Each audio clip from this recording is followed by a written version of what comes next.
I lost a set of grandparents, both to kidney failure as a result of diabetes.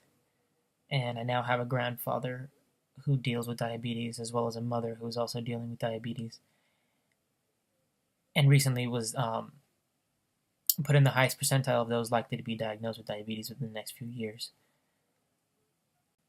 Whether it be for preparation's sake or genuine curiosity, I kind of wanted to know how different types of people deal with the struggle. My name is Luke Sanders.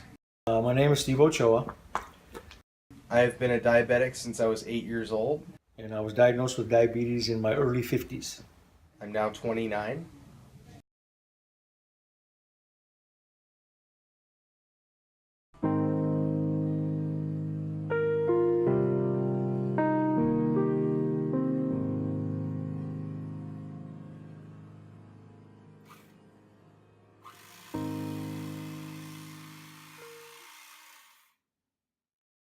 Being 8 years old, you don't have too much grasp of what it means.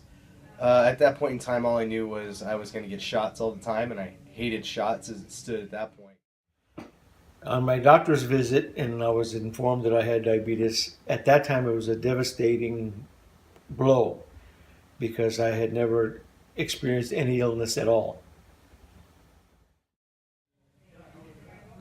Family, I think, was the most affected. Work can be affected depending on how you handle your own diabetes.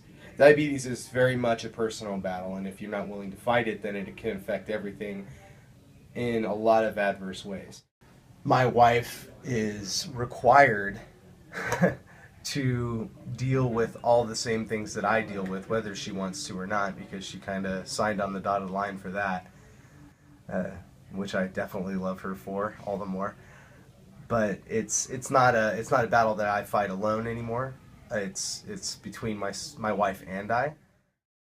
The biggest change or struggle I had was my diet. That was the hardest thing to get used to was the diet change now that I had the diabetes. The diabetes itself is physically on me. When my sugar is very low, I get very anxious. I feel very edgy. My mood changes. When my sugar is high, I really don't feel anything, and that's the dangerous part of diabetes. I had an epileptic seizure in front of an entire church in a choir line, fell onto a couple of guys, and it humbled me in the sense that I had to realize that I couldn't just go and do things. I had to plan. I had to make sure that everything was ready to go beforehand. It hasn't affected the way I work, but it's affected what I watch out for while I'm working. I have to be a little bit more conscious of cutting myself, uh, bumping my legs, bumping my extremities because of the diabetes. The difference in getting the diabetes when you're older is the fact that they can treat it with medicine. It gives you a little bit more of a break as far as the treatment. Well, unfortunately, when you get diabetes when you're young, you're put on insulin right off the bat. The downside with type 2 is oftentimes older folks get it because it whatever the breakdown of the body over time, and having to change your lifestyle completely as an older person. As we all know, old dogs don't learn new tricks. So I'm not there. If I were there, I can tell you I would be very bad at it. Getting the diabetes older in life, it is a struggle on the fact that you've had so many years of eating habits that now have to change.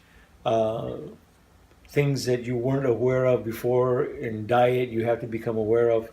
I think getting the diabetes young in life, it's much easier for them to cope with the insulin, uh, taking care of themselves with the insulin, as opposed to getting it later in life where you have to make big changes in your life. My perspective is different from others. I don't know if you can tell from my surroundings, but I I work at a church. I've been a Christian for as long as I can remember. In junior high, when I was saying that I really experienced that understanding of what this disease would do to my life, it was due in part to understanding what Christ had done for my life as well. Because Jesus Christ being in my life, my Christianity, my dependence on Christ helped me to realize that although I can't control my life, God is in control of it anyway.